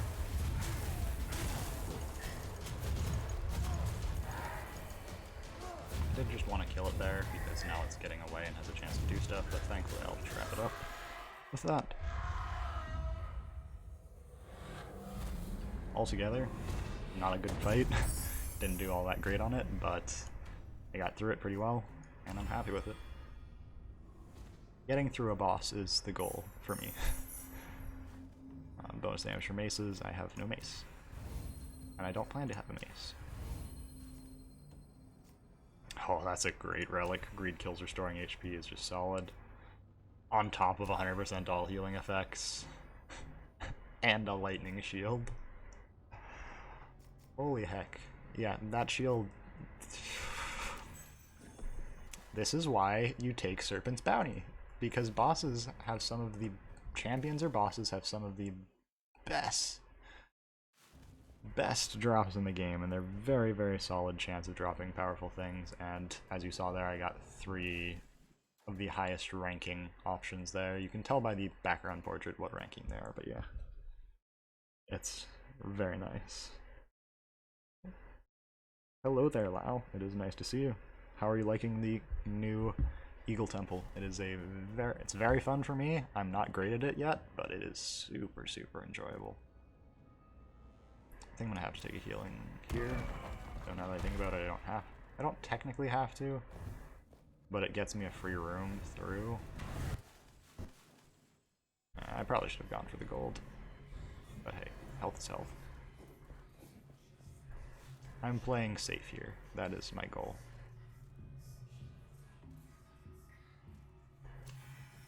By safe, I mean extremely risky. Because, I mean, if any of these relics end up giving me the final curse relic, then I can just use that and win. That's a very, very long timer there for the trap to go off. That's good to know.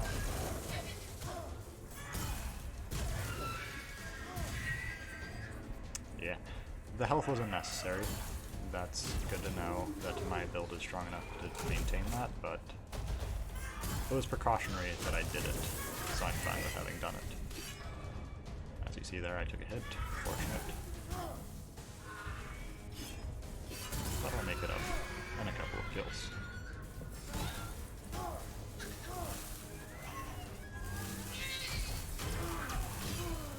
I did not see the charge up there for the Cursed Child's animation, which was unfortunate, because I was like, oh, it's not charging up yet. Let me just be risky with it. I'm also now being excessively risky with the hits that I'm taking, which is a bit unfortunate, but I'm being risky because of the fact that I'm able to make do with what I've got. I will just roll once to see if I get a cursed weapon. That is nice-ish, but I'm not going to take it.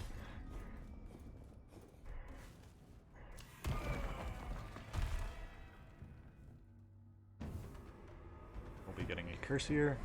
Chromatic Defense. This is one of the new curses, and the first one I've got it. Runic Eggs activate automatically if you stand near them. I assume Runic Eggs are those little lightning spin trap things. So that means that's kind of unfortunate, because I still already suck at dodging them as is. And now the game will automatically make them activate for me.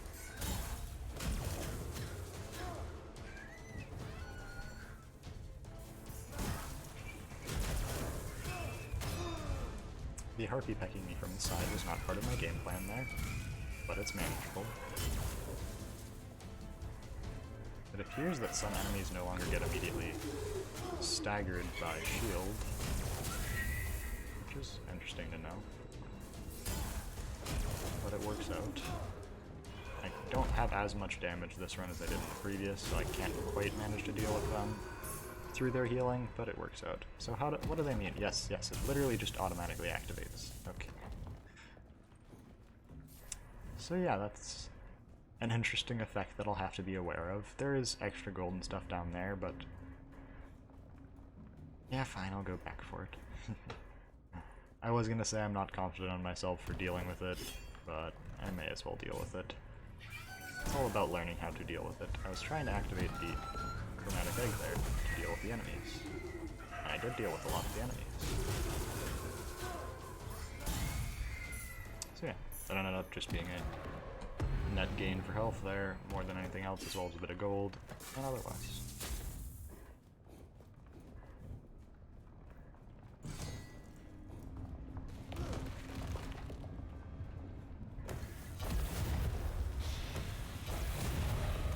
Okay. I see why they're called chromatic now, as in they can be different effects. Took a bit of hits there. Didn't appreciate those. So yeah, that is probably the curse that I will remove, is chromatic defense. Because they're a bit painful to deal with. In all fairness, that makes it an effective curse, but yeah. Not something that I would like to have as of now. I'm gonna go to the side path, because I believe I've seen that room pattern before and went straight. And so I'd just like to see what's off to the side.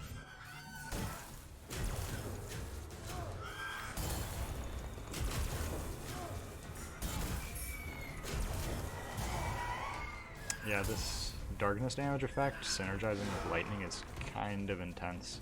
Because you affect lightning, you get the trigger on the lightning with one darkness hit, and the following hit then weakens them. Which is kind of insane.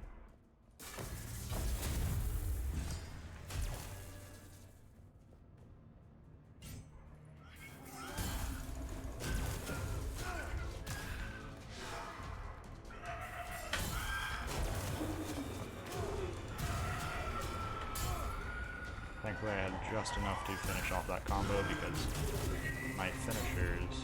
Okay, it's just gonna keep doing that. It's the first time I've seen that. I guess when it hits me it will just start doing that and constantly give me corruption. It's good to know to just hate those enemies, I guess, more than I currently do, but I guess I'll make do. With that knowledge now, in the face of getting hit from it. I will take the corruption. 300 gold is a solid amount. Yeah, I'll get the corruption, or some of the corruption back then. Ultimately it didn't matter, but it did give me HP. 2 weapon upgrades in a row. I'm gonna hopefully be able to afford one of them, so I'm just gonna offer blood for this here. Because if I have to offer curse for both, I will most likely not take one of them.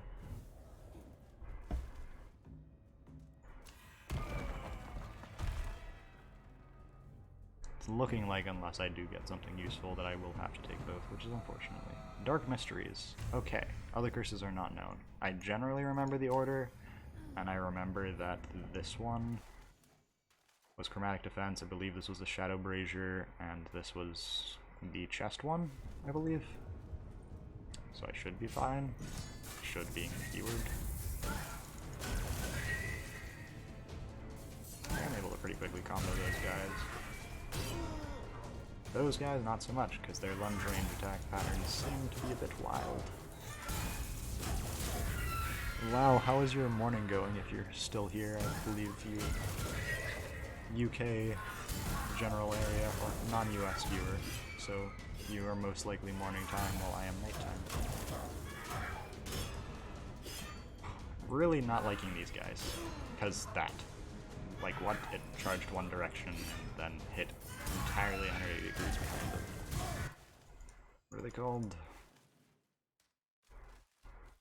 Blade Masters. Yeah, they're masterful at the blade. They're very painful at the blade.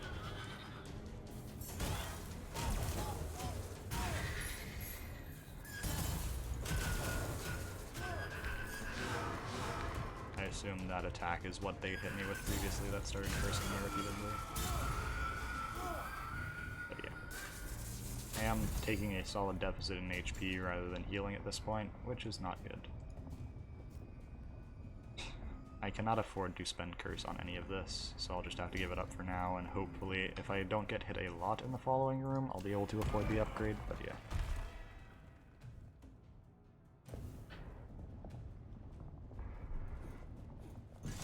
It's not looking great, the fact that I have not gotten any option for other cursed items, which basically makes the cursed benefit from this weapon useless. That range was apparently just slightly too much.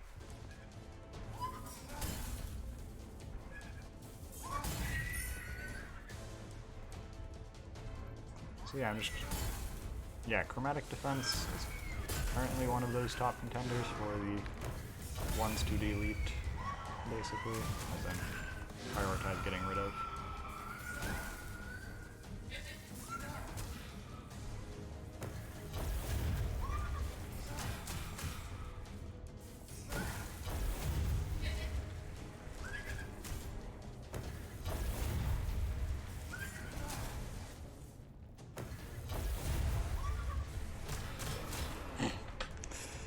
I was spamming the dodge key, but it apparently didn't trigger effectively. I guess they are just random elements whenever they do trigger, which is, I guess, smart to know. Or important to know, I should say. I am dodging repeatedly, and it just didn't let me through. Okay.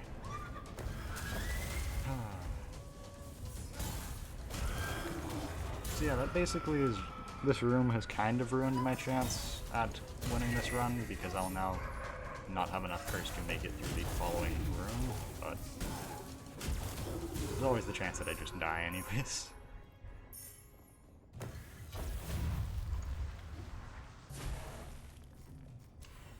That makes it less likely that I'll just die, but I digress. Because I got hit so much in that room, I'm now 5 gold off of the upgrade. Cool. Yeah, I'm just gonna upgrade the shield rather than the sword. The sword is not doing... It's not doing it for me.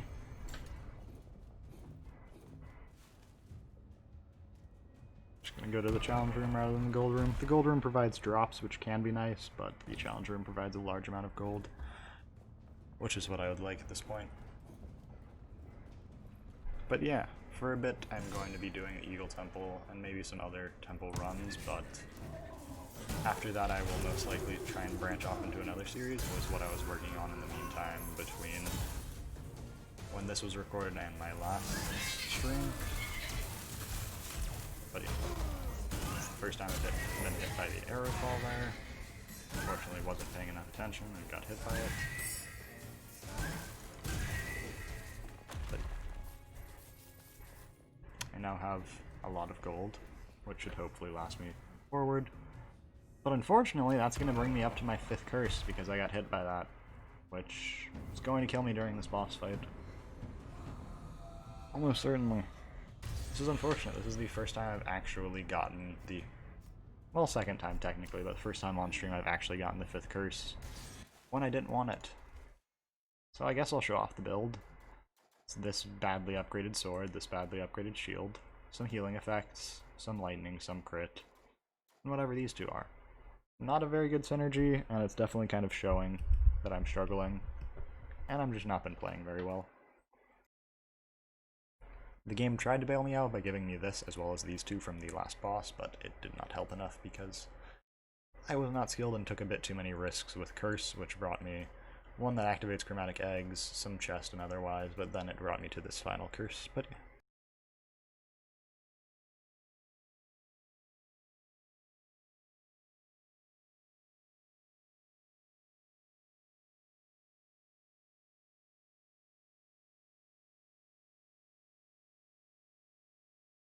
Sorry about that, I'm just taking a quick drink.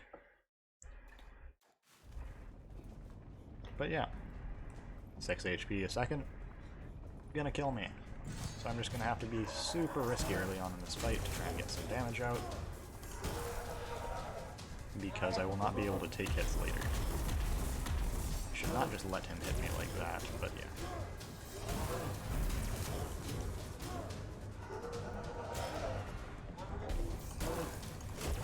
Basically, this health does not matter in the slightest if I take more than any decent amount of time on this fight.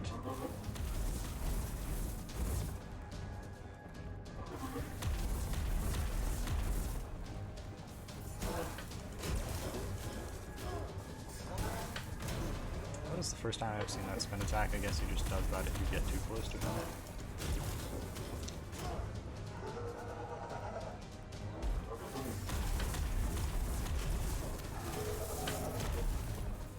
once again trying to burst out damage here because without rushing for damage, I would have just lost this HP anyways.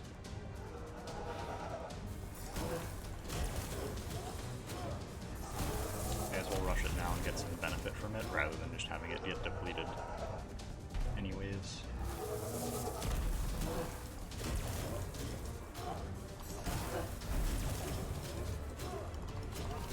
Okay, and I do wrap it up before I hit 0 HP, which is thanks to the kind of kamikaze strategy that I was doing there. It's just gonna get rid of the 5th curse for me, which is nice, but I will be getting it back here, one room before the boss.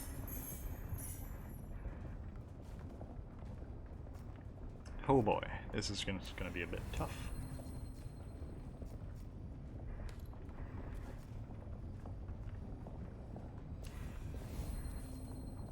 30% to lightning I need to take. I'm not using a two-handed weapon, so I guess I'll take the Divine Favors and then have to risky roll for something useful. 150% damage taken, but it gives me 6 Constitution. Yeah, I'm gonna take that over the Greed Kill Time a lot, I think. Yeah. It'll give me more gold. I've been taking a lot of bad hits, and this will be the first time I'm seeing some of these new types of enemies, but I'm just gonna have to go for it.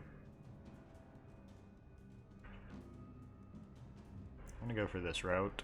Most likely, it gives me the option to hard roll for something on the weapon to try and get a cursed weapon, or hard roll for something on the relics. But yeah, I am going to heal here. If I heal twice, it will make me get it. Well, actually, it doesn't change anything if I heal it twice unless I take a hit, but I only need to heal once anyways. I shouldn't have healed there because now I will be getting it one room earlier, but I'll just have to make do.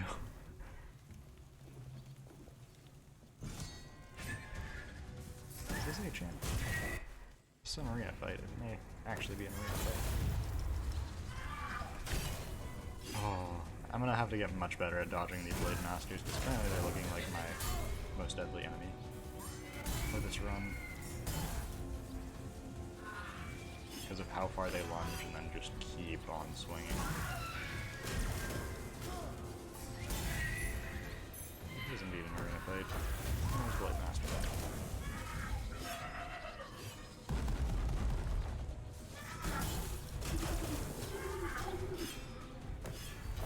That was a bit of aim assist there. I was trying to get my character to swing his attacks towards the Blade Master to try and finish it earlier. Thankfully it didn't matter, but conceptually I would have wished to kill him faster.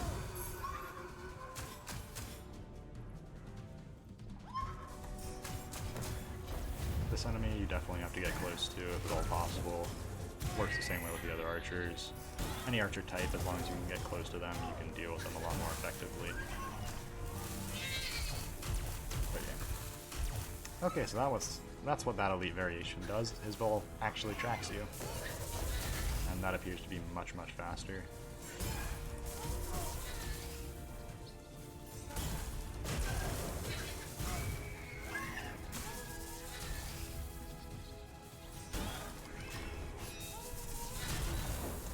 I tried to go for the charged hit, and then didn't think I could charge fast enough, so I went after a basic hit, and it got neither, and I got hit, and I don't know if it's just generally an AI update because I haven't seen it after, or I haven't seen the other temples, but these enemies are very good at turning. And yeah. I can't really afford to take this, because I most likely won't be able to get the number of kills required to fully scale it. I'm also going to take extra corruption for it.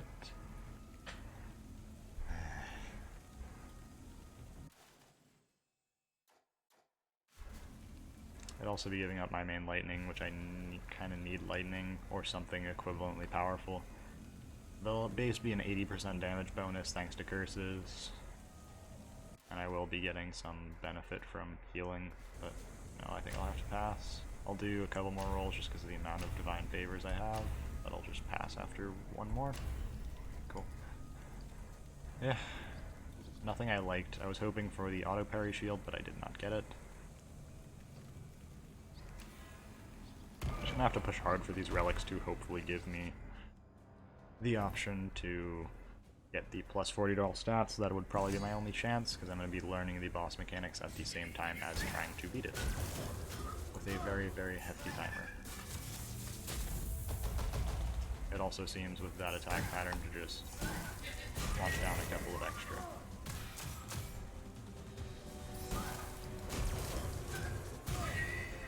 Couple of the extra beacon shots.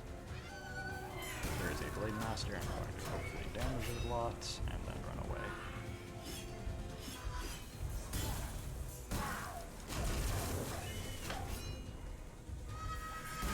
Damage output is really not what I'd like at this point, seeing as how long it's taking for me to kill each enemy. It would be preferable to not have to spend this long fighting, because the less you're fighting, the less damage you'll be taking, but yeah.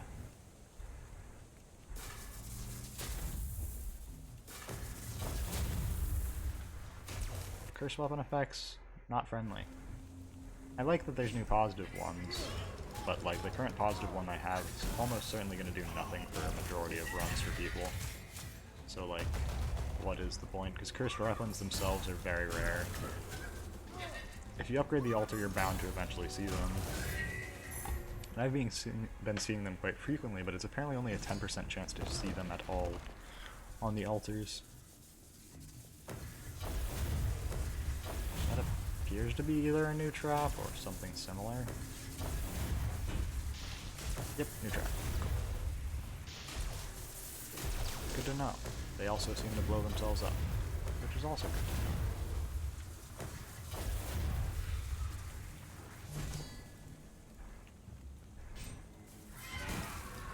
And there's a Sword Master off to the side. There's two of them. As you see there, the entire 180 flick thing, I do not appreciate.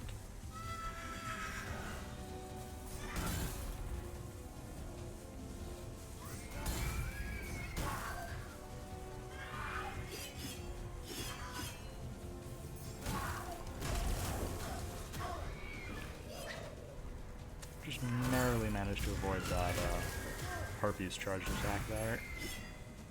Didn't think I'd be able to get out of range of that Swordmaster's attack, but I somehow managed to. Yeah, that should be the wrap for this room. Thankfully it is. Oh boy, I'm not doing great as of now, but I am struggling my way to try and wrap it up. And yeah, this is where I just kind of roll. Welp. Welcome to the race, boys. I believe I should just be able to offer corruption for anything now, so I mean, may as well. You're about to see my stats skyrocket. I believe I'll have 90 dexterity. Isabel's talks truth. Isabel's lock. Isabel's lock.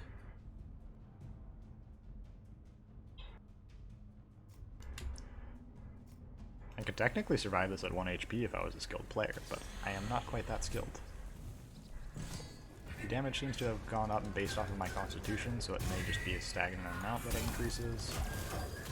But yeah, my damage problem has been fixed now.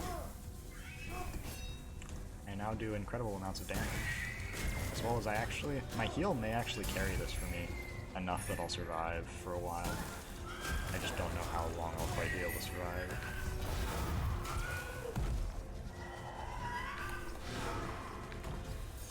If I'm pussyfooting around and not going in to just aggressively rush enemies, that will get me killed though, so I'm gonna have to be doing that.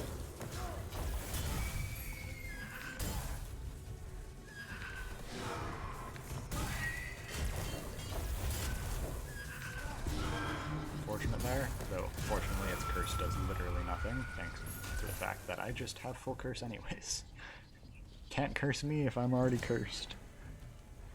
Weapon upgrade, can I just take it for free? That's rude of you, game. I'm offended. I don't actually know if I'll be able to afford another one of this if I could get it, and I kind of want to get it. It doesn't give me that much damage, it gives me like it gives me a lot of damage. Fine, I'll take it, but just know I'm not happy that I'm taking it.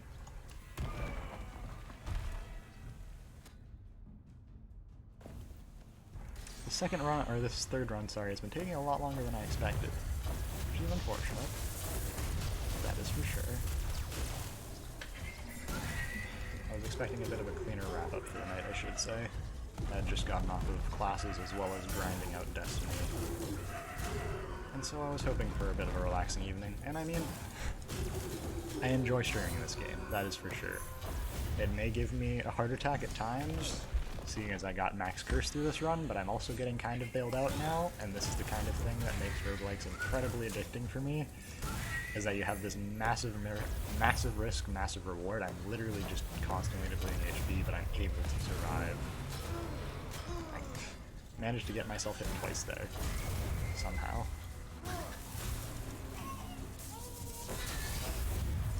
Slowing down is not an option here, so I just gotta keep on going.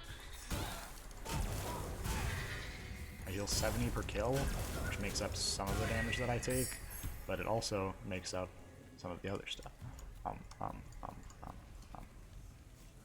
5 Constitution is why I'm considering it. I don't think removing Corruption here does anything. It's an 8% damage boost, but 5 Constitution gives me 250 HP.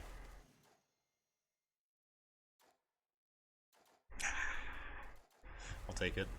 It's better to have base damage, I think, at this point than otherwise. I will probably be giving up that gold.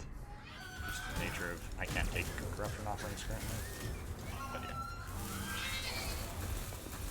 I'm just going to kill you instead. If you're just going to go out and heal them, I'm just going to kill you instead. 100% healing effects, that could work. I have a chance. I have a chance, boys. When consume to restore 50% of max health when taking a fatal blow. Okay, this gives me a very solid chance. I'm gonna go for another relic, may as well. I'm not gonna be able to take it anyways. I wonder. Oh, it's cursed weapon. If that was cursed items, I'd be getting bonuses for it, but I don't think I do. So yeah, this room is just going to be a rush through because I'm most likely not going to be able to take anything at all from it. But yeah.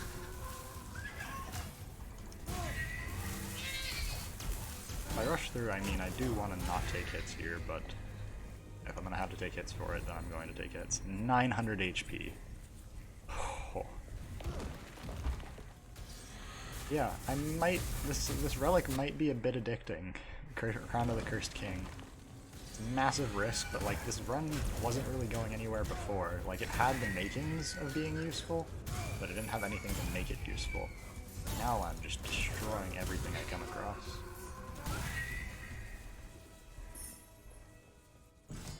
To be fair, this was kind of to be expected from these stats, but yeah. On top of the fact that the only reason I'm kind of existing right now is the immense amount of sustain that I have into this build thanks to the healing effect here, as well as the bonus to healing, any healing effect.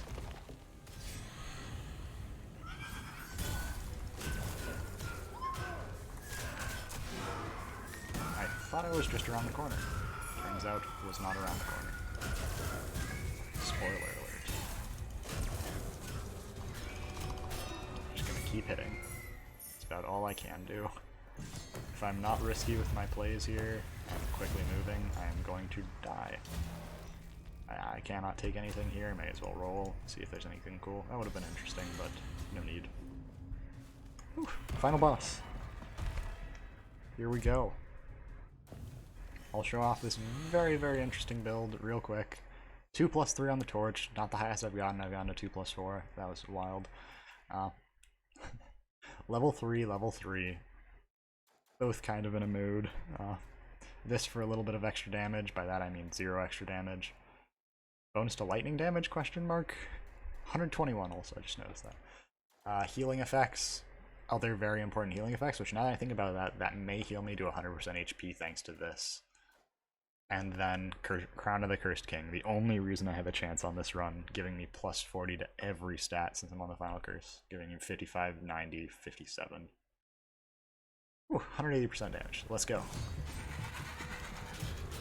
Big bird lady thing. Hit go spin.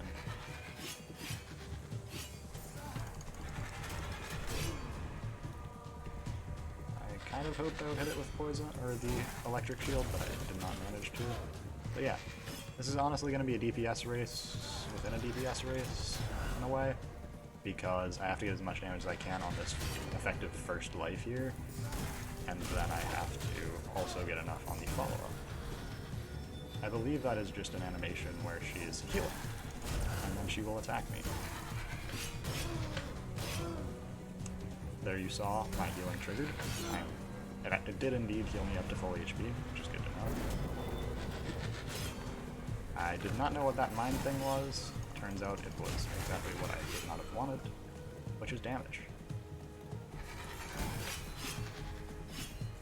She does appear to be able to very easily pivot, which is good to know, and that lightning effect seems to maybe be like the first boss's constant storm effect, which is also good to know.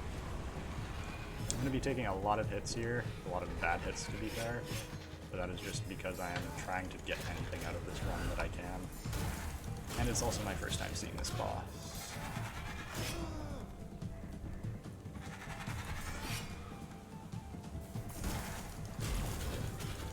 Did get her down to 50%, she's most likely going to do a phase transition here. Yep, lots of lightning strikes. She summoned another one. That explains so much. But like, why is there this very loud noise? Okay, they also deal constant damage when you're inside of them. Another good thing to know. So yeah, this run is not likely to make it, but I'm learning a lot of very good things about this boss.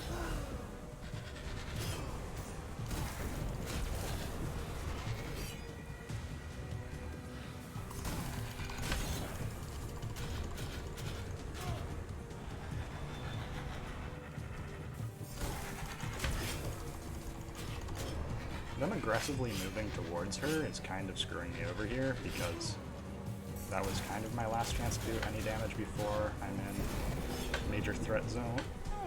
No, I messed up that dodge. Oh. If I had dodged inwards, that would have worked out, but I did not. Whew. That run was a bit wild. Very stressful to say the least. Took a lot of damage, and yeah. The build didn't really go anywhere in the beginning, which kind of sucked. I only got 4 perfect rooms, which kind of is a showing of how well I was doing in the early game, which was not great. But it made itself up towards the end, and I very nearly first tried that boss, even with all of the bad hits, all the bad run parts there, but it was very good all the same. But yeah, very close to that final weapon altar. Should give me more options for runs, but that is where I'm going to leave it for this run. This has been my first look into the Eagle Temple, same day of release. Very, very nice, very beautiful looking temple, very fun mechanically boss. Or at least for now they're fun. They may get a bit tiring later, but I enjoyed myself. And to anyone who came out to watch, whether you're on Twitch, you're on YouTube, whatever, I hope you have a great rest of your day, evening, however it is. And I just wish you the best. Goodbye.